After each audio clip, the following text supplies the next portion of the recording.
Welcome back to Eden TV. This one's a sort of, I guess, a special for brown thumbs or people who think they're brown thumbs but would like to grow tomatoes. Very popular thing to grow. But you just need to know a few things so that you don't make the like the schoolboy, schoolgirl errors.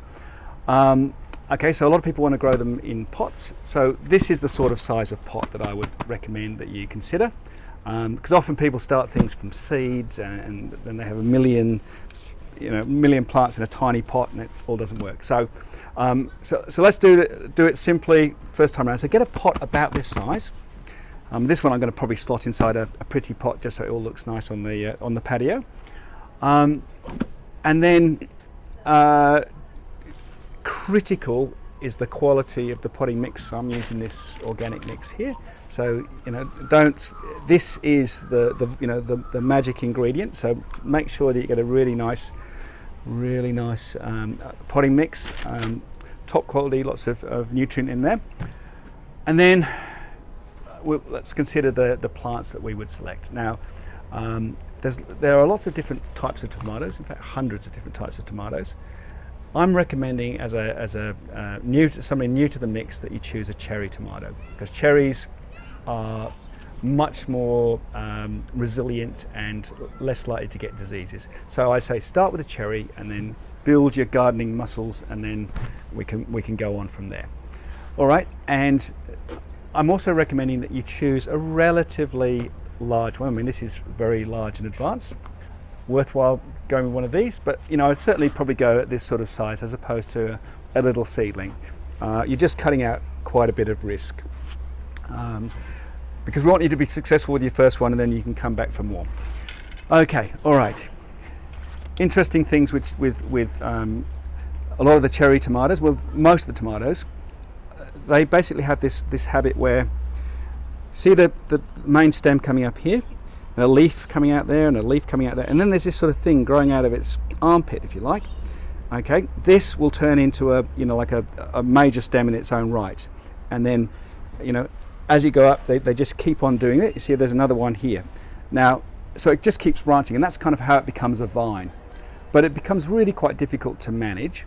And so what I recommend that you do is probably get rid of these, certainly up to this kind of height, proportionately the same on a little guy.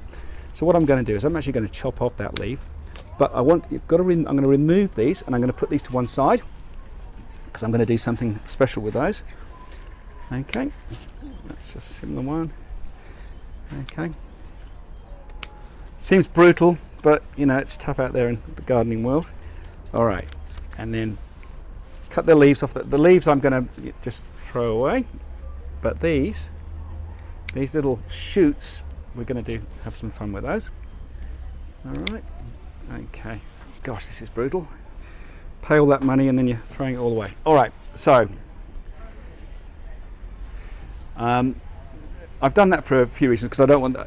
I'm going to let this one here actually become, so it's going to be this is going to become another stem, and so we'll just have a couple of branches, and when similar things like this sort of turn up, like this one's beginning here, I'm going to remove those later on because I don't want it to get too sort of complicated and bushy. Quickly, what I'm going to do with these is, and this is really fun, I'm just going to, my little jabbing stick, I'm just going to go here, here, here, and here. I'm going to pop this in there, and you won't believe it, in probably less than 2 weeks time, I'll come back and water these. In 2 weeks time, these will all have roots, and we've got some new plants for free that we can have another go once we've built our skills on this one. And if you look down low on here, you'll see some little hairs, and it actually feels a bit knobbly. Those, what I'm going to actually do is bury this probably about here, because all of these little knobbly things will actually turn into roots, and that will actually mean it'll have more roots and it will then shoot up. Okay, so we're just going to quickly pop him in here, So we've cleaned him up. We've got nice potting mix, nice good sized pot, very well draining pot. Okay, we're going to pop him in here. So he's actually a bit lower than I think, and then I'm just going to fill him up with soil. Oops.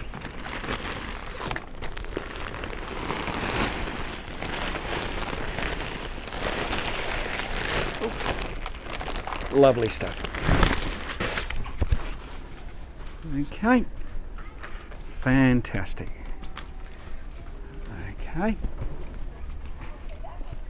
Now, these plants do need support, and you want to do your support work or plan how you're going to do the support from the outset, not jab something into the ground, a month down the track.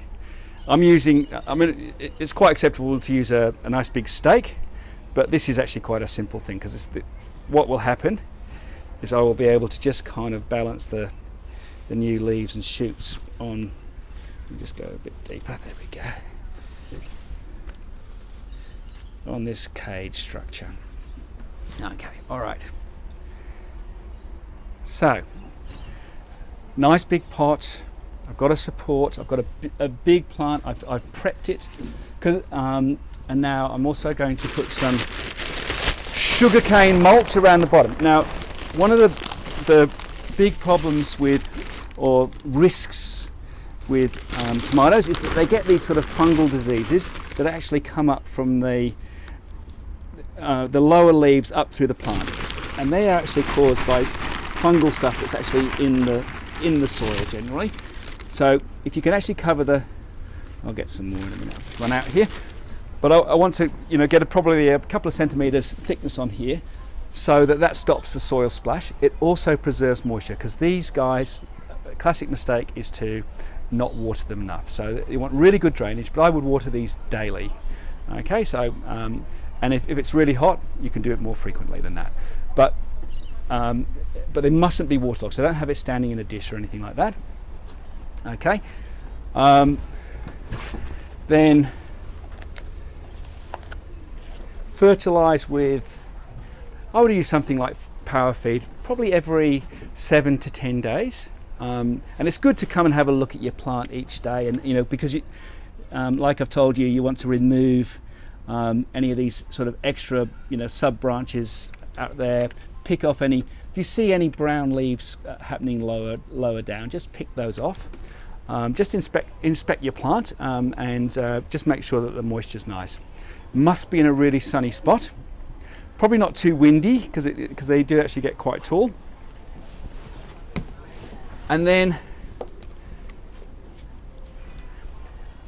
the good thing about cherry tomatoes is they're actually quite resilient against fruit fly. Fruit fly is not the thing you get around your salad bowl. It's the thing that looks like a little wasp, and what it does is it actually stings tomato fruit. So this is a fruit fly trap, and that's the lure that goes with it. Eco lure is what it's called. With the cherry tomatoes, I don't normally bother, but you can be sure to be sure. But certainly when you graduate to growing the bigger tomatoes, you actually want to have some kind of protection around it. Otherwise, what you'll find is you'll get your lovely big tomato after 10 or 12 weeks, and it'll have little wiggly worms inside it, and we don't like that.